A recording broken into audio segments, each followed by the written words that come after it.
IPL season 18ರ 70ನೇ ಪಂದ್ಯ ನಿನ್ನೆ ಲಖನೌನಲ್ಲಿ ನಡೆಯಿತು. ರಾಯಲ್ ಚಾಲೆಂಜರ್ಸ್ ಬೆಂಗಳೂರು ಹಾಗೂ ಲಖನೌ ಸೂಪರ್ ಜೈಂಟ್ಸ್ ಮುಖಾಮುಖಿಯಾಗಿದ್ರು. ಇನ್ನು ಈ ಪಂದ್ಯದಲ್ಲಿ ಬೆಂಗಳೂರು ತಂಡದ ವಿರುದ್ಧ ಲಖನೌ ತಂಡ ಭಾರೀ ಮುಖಭಂಗವನ್ನ ಎದುರಿಸಿದೆ.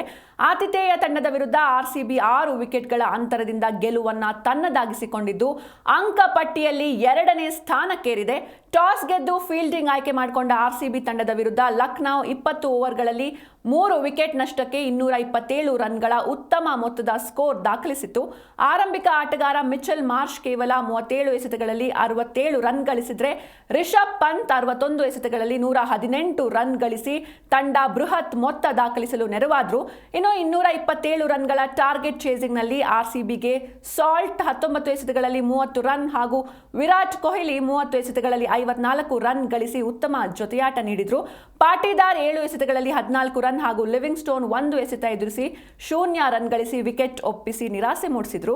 ಆದರೆ ಮಯಾಂಕ್ ಅಗರ್ವಾಲ್ 23 ಎಸೆತಗಳಲ್ಲಿ 41 ರನ್ ಹಾಗೂ ಜಿತೇಶ್ ಶರ್ಮಾ 33 ಎಸೆತಗಳಲ್ಲಿ 85 ರನ್ ಗಳಿಸಿ ತಂಡದ ಗೆಲುವಿನಲ್ಲಿ ಪ್ರಮುಖ ಪಾತ್ರ ವಹಿಸಿದ್ರು.